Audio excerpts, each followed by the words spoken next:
Otra persona del uribismo que falsifica la historia es el expresidente Iván Duque Márquez. Recuerden que él dijo que los padres de la patria de Estados Unidos fueron cruciales en la independencia de Colombia. Y mucha gente se burló de Iván Duque. Bueno, durante 4 años mucha gente se burló de él. Y en este caso, yo no me burlé tanto de él, porque al fin y al cabo no es historiador. Y cuando alguien no es historiador, es normal que cometa sus errores. Yo más que burlarme con el gobierno de Iván Duque, yo me indigné. O sea, yo me indigné porque el pueblo colombiano lo eligió. Solo por eso. Un abogado no tiene por qué ser muy preciso cuando habla de historia. Y un historiador no tiene por qué ser muy preciso cuando habla de leyes. Como dice la frase de cajón, zapatero a tus zapatos. Entonces, y así pasa también en la ingeniería. Pues un ingeniero de sistemas pues sabe cosas que no sabe un ingeniero civil. Pues si ustedes hacen un puente seguramente se les va a caer, ¿sí? Igual pasa cuando un abogado se pone a hablar de historia. O si un ingeniero civil se pone a programar, de pronto no va a programar bien, ¿sí? Porque no tiene el conocimiento de programación. Entonces, zapatero a tus zapatos, cada uno sabe lo suyo. Entonces, cuando Iván Duque se equivocó, se lo burlaron como una semana completa. Yo no me lo burlé. Yo hice un video y empecé a explicar por qué Iván Duque se había equivocado. Y esa equivocación pudo ser intencional, porque de pronto Iván Duque no era tan bruto como creíamos. Y si ustedes no lo saben, Iván Duque Márquez era antiuribista en los 90s. Hizo un artículo en contra de Uribe, de las convivir, de los paramilitares. O sea, el tipo no es bruto, sino que nos hicieron creer que era bruto. O sea, que era más bruto que Pastrana y que López Miquelsen. Entonces, ¿cómo expliqué yo el error histórico de Iván Duque? Muy sencillo.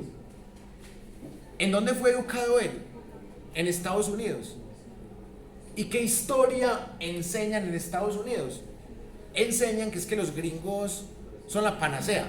O sea, que los gringos nunca invaden, que los gringos son buenos, que los padres de la patria inspiran la libertad. Ustedes saben que Iván Duque es hijo de un señor que también fue antiuribista. Es más, el papá de Iván Duque fue el primer antiuribista de la historia. Yo soy antiuribista hace 28 años. Desde que estoy niño soy antiuribista. Gracias a mi padre, yo sabía que Uribe tenía vínculos con paramilitares desde el 95, desde que yo estaba niño. Pero el primer antiuribista no fue mi padre, ni tampoco fui yo. O sea, el primer antiuribista fue Iván Duque Escobar.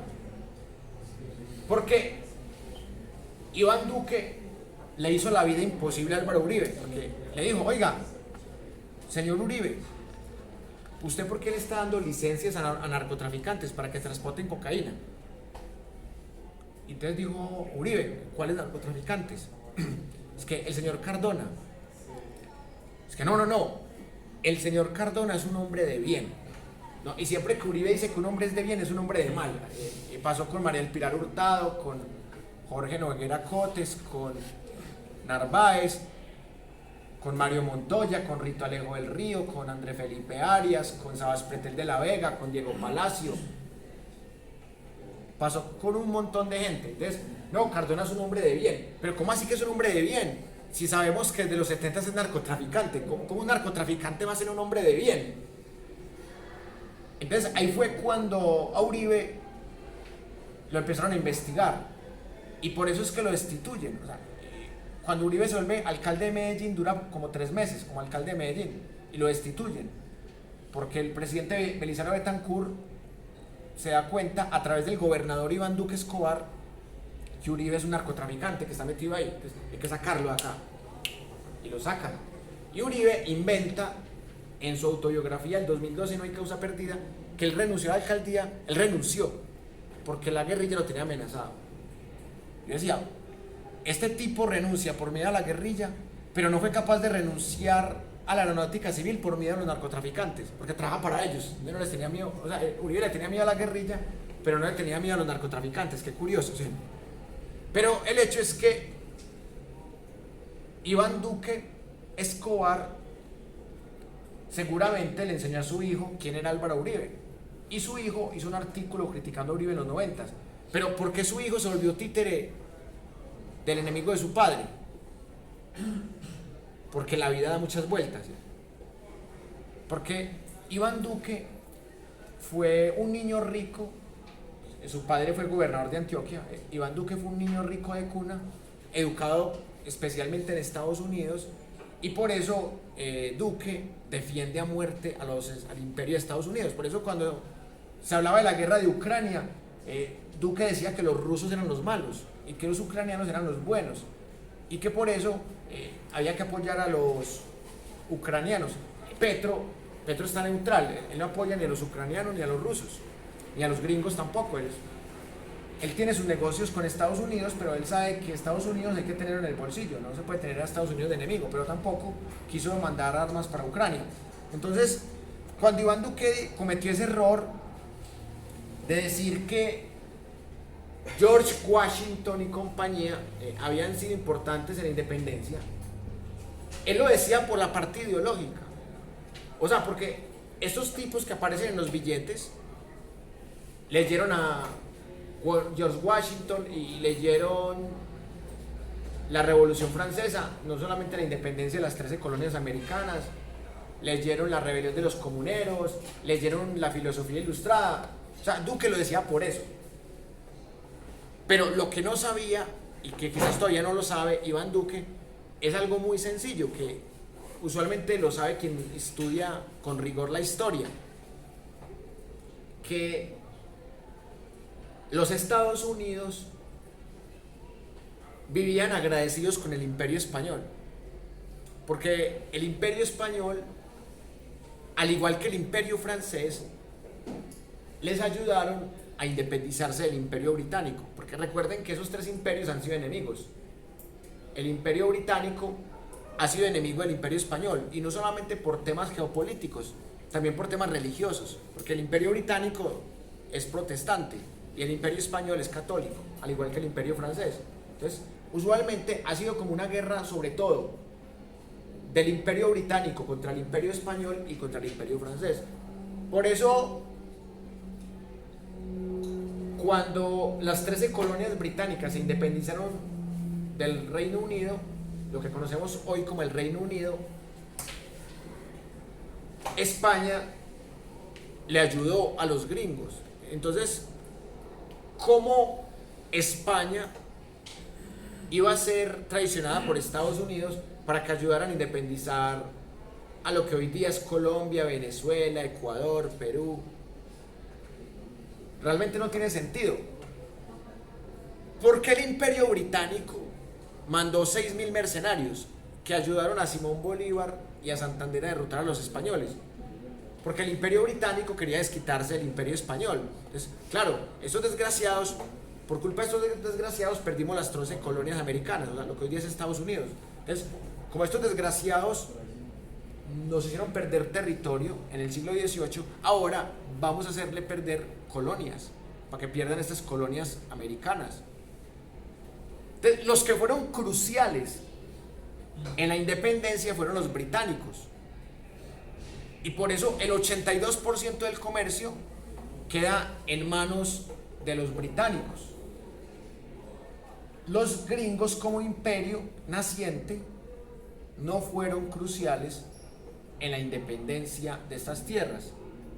Y por eso la gente se burlaba de Iván Duque. Pero Iván Duque lo decía era por la parte ideológica, que es una influencia muy indirecta, porque sabemos que Antonio Nariño tradujo del francés al castellano los derechos del hombre y del ciudadano, pero no hay fuentes suficientes como para decir que Antonio Nariño estaba inspirado en George Washington. Entonces ahí fue cuando Duque metió las patas por la educación que él recibió, porque es que uno repite lo que le enseñan a uno en la escuela, en el colegio. Entonces Duque lo que hizo fue repetir, y como es abogado, pues se supone que estudió leyes. Entonces a Duque hay que evaluarlo como abogado, y por los cursitos de Harvard que alcanzó a hacer. Hay que evaluarlos por eso, o porque que Duque dijo así lo querí. Normal, normal, porque es que Duque pasó casi toda su vida en Estados Unidos, entonces es normal que no sepa conjugar los verbos en tiempo pretérito y que crea que el pretérito es querí y no quise. O sea, Duque a duras penas habla castellano.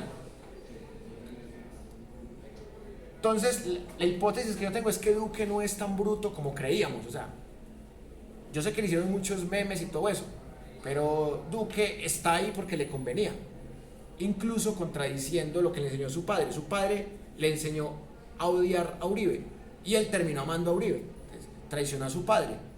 Debe estar revolcándose en la tumba el Iván Duque Escobar, que este culicagado me salió traidor. Pero también es porque Uribe fue el que lo llevó a la fama, el que lo montó por lista cerrada al Congreso, el que le robó los Doritos y todo eso. Y Duque fue obediente con Uribe. Pero, lamentablemente, el problema no es Duque.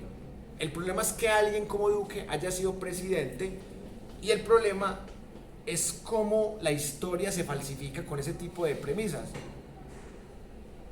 Si hay algo sospechoso en esta vida, es la historia rusa y la historia gringa, porque son historias muy manipuladas.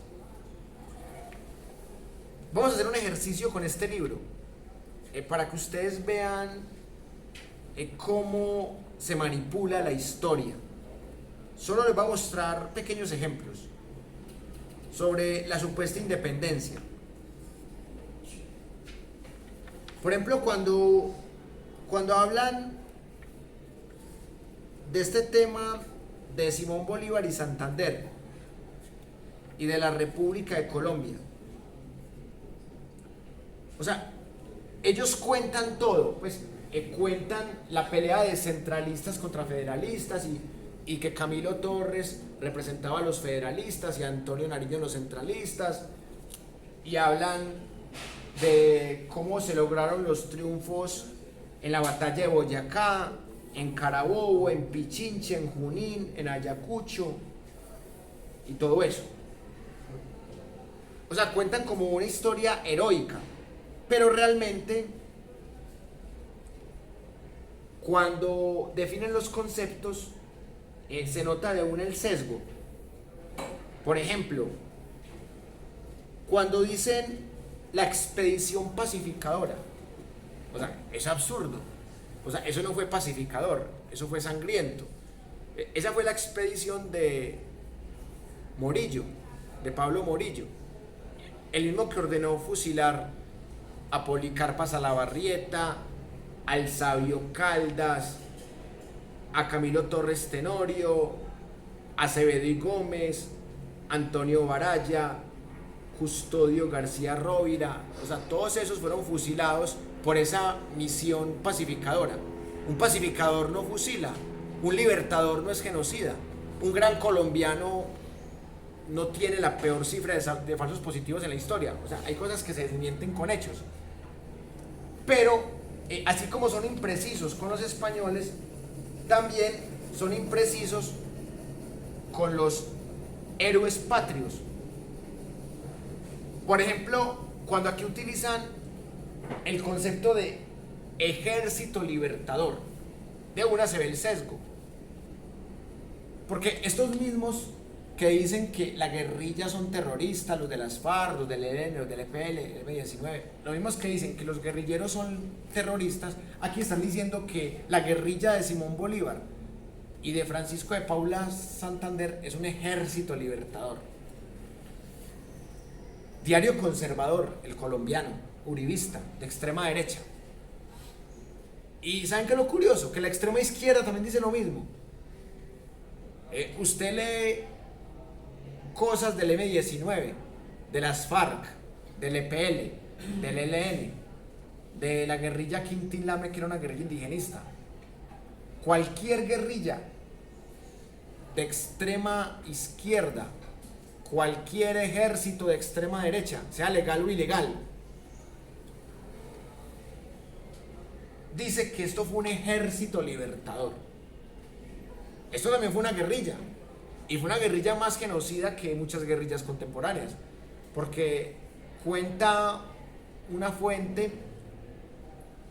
que es bastante interesante, que Simón Bolívar era muy tacaño, porque ordenaba matar prisioneros a piedra para ahorrar bala, para ahorrar pólvora. Eso es tacañería.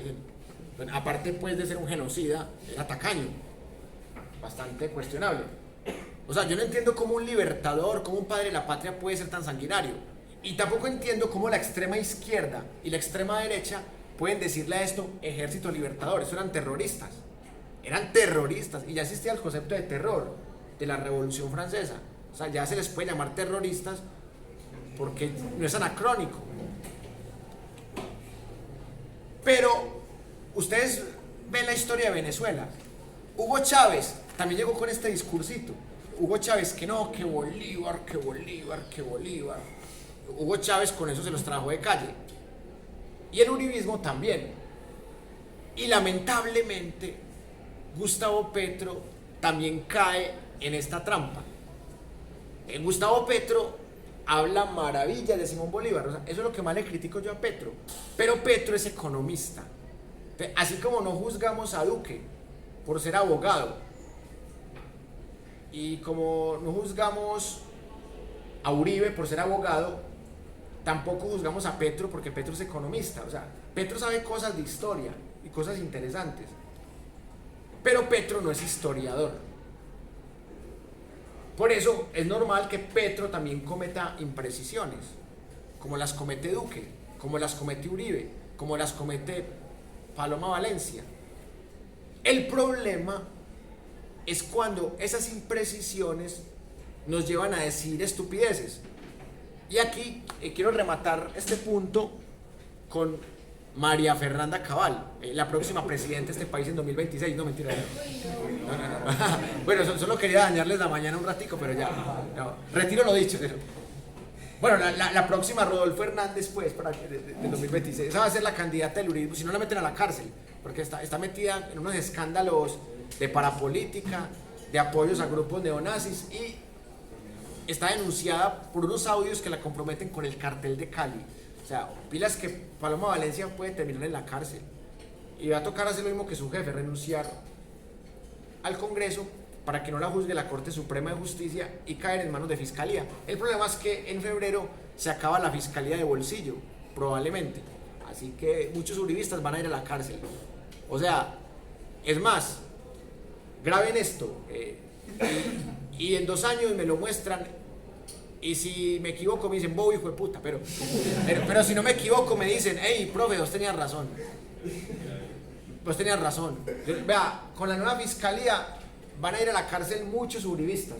O sea, póngale la firma, porque es que llevan 5 fiscalías de bolsillo. La fiscalía de Osorio, la de Iguarán, la de Vivian Morales, la del doctor Cianuro Néstor Humberto Martínez y la de Francisco El Ñeñe Barbosa. O sea, llevan 5 fiscalías de bolsillo. Y aún así, Uribe está imputado, Oscar Iván Zuluaga está imputado. Pero espere que llegue una fiscalía de verdad, una fiscalía puesta por Petro. Pero a Petro le metieron un golazo, le metieron a Amparo Cerón, que es una cuota del doctor Cianuro, del uribista Néstor Humberto Martínez. O sea, el peor error que cometió Petro fue ternar a esa señora. Ojalá que esa señora no sea elegida o sea sacada de la terna, todavía se puede sacar, porque Juan Manuel Santos ya lo hizo. O sea, la ley lo permite. No es muy bien visto que un presidente cambie la terna, pero Petro se equivocó ahí muy feo. Esa señora no puede ser la nueva fiscal. Serían 4 años más de impunidad. Ya tenemos una impunidad del 94%. Entonces, volviendo al tema histórico, hay algo que une al pacto histórico, a Petro y a Uribe y al Centro Democrático. O sea, que todos creen que Simón Bolívar fue muy bueno y que es un padre de la patria, que es un libertador, que no fue un guerrillero, sino un ejército libertador. Si usted le pregunta a alguien que ame las guerrillas marxistas o las guerrillas de extrema izquierda, va a decirle que las guerrillas no son terroristas, que no son grupos malos. Va a decirle, las guerrillas son campesinos alzados en armas, porque un régimen de extrema derecha neonazi los estaba matando. O sea, alguien que defienda las guerrillas va a decir de esa manera. Y así pasa con este periódico conservador. ¿Qué defiende esta guerrilla libertadora? O pseudo libertadora, porque al final no trajo ninguna libertad. Lo que trajo fue nuevos opresores. y entregar el comercio a los británicos en un 82%. Ahí sí, dejamos de depender del imperio español, pero ya dependemos del imperio británico y después del imperio gringo. O sea, no, realmente la independencia, por eso digo yo la independencia entre comillas, realmente sí hubo independencia, pero de España. Pero usted tiene una pareja tóxica que le mete puñaladas y después se casa con una que le mete tiros. Entonces, ay, me independicé porque mi pareja me metía puñaladas, pero la nueva me mete balazos. Ay, qué buen progreso, te felicito, te independizaste. No, eso no fue independencia, eso fue cambio de amos.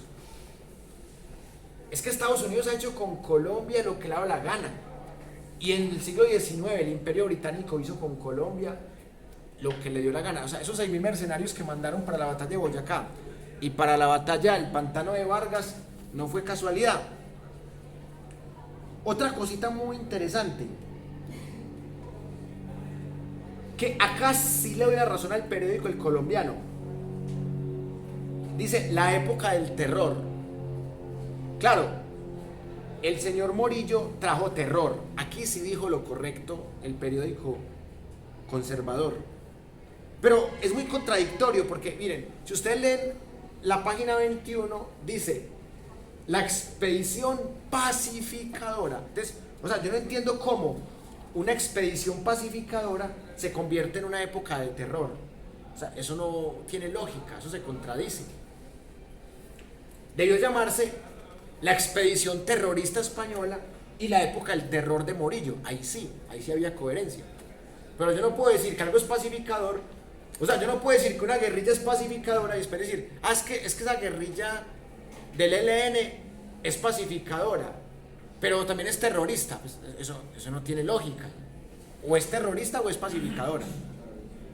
Ahora, uno lo puede ver desde el punto de vista subjetivo. Uno puede decir, sí, son terroristas para sus enemigos y son pacificadores para sus amigos. Eso sí ya tiene lógica. Igual pasa con el uribismo. O sea, uno se pone a ver y el uribismo fue muy bueno para los ricos, pero no para los ricos que tienen un carro fiado y una casa fiada, no. Para los ricos de verdad, para los que tienen bancos, EPS, fondos privados de pensiones, grandes empresas, a los que roban millones de dólares en petróleo. El uribismo para esa gente fue muy bueno. Y sobre todo porque fueron subsidiados con agroingresos robo seguro, como lo hablamos la vez pasada. O sea, si yo fuera un mafioso del Grupo Aval, yo estaría feliz con el uribismo y estaría preocupado con el gobierno de Petro. Porque es que este gobierno me quiere quitar lo que me robé y lo que el otro gobierno me dejaba robar. Eso del Grupo Aval es muy delicado, que ya hasta Estados Unidos se metió, imagínense, el imperio se metió. Eso es delicadísimo, lo del Grupo Aval. Lo de Ecopetrol, el robo multibillonario a Ecopetrol, eso es gravísimo. Por eso les digo que mucha gente va para la cárcel. O sea, no. Cuando les digo esto, no les digo porque me crea profeta o porque esté lleno de odio. O sea, yo no estoy lleno de odio, estoy lleno de argumentos y con argumentos les puedo decir que mucha gente va para la cárcel y del uribismo porque se les va a acabar la fiscalía de impunidad, la procuraduría cómplice, se les está acabando el poder. El uribismo es una víbora que está agonizante, pero todavía está viva y está bregando donde picar. Y tiene la revista Semana para que le haga el trabajo sucio todavía. Y tiene fiscalía hasta febrero. Vamos a ver cómo les funciona. Pero igual pasa con esta gente de la época de inicios de la República. O sea, esta gente tiene una prensa que le lava la cara. Una prensa conservadora como El Colombiano. Pero lo peor de todo es que la prensa liberal también le lava la cara. Y lo peor de todo, la prensa progresista o castrochavista, como la quieran llamar, la prensa marxista también les lava la cara. Solamente la historiografía pastusa y la historiografía internacional y uno que otro historiador consciente se dan cuenta de que esto es una partida de asesinos, de genocidas, de sanguinarios, de violadores. A toda parte donde iban violaban mujeres.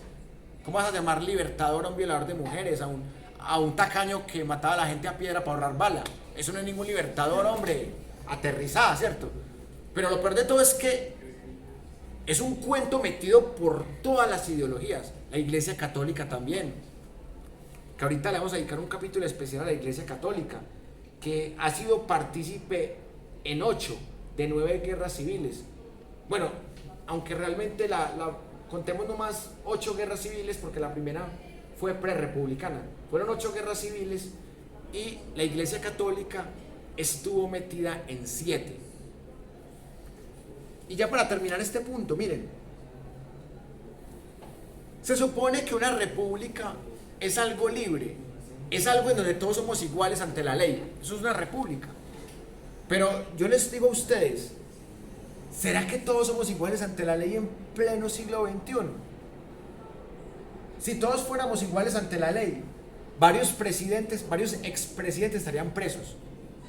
O sea, Samper estaría preso por el narcoproceso 8000.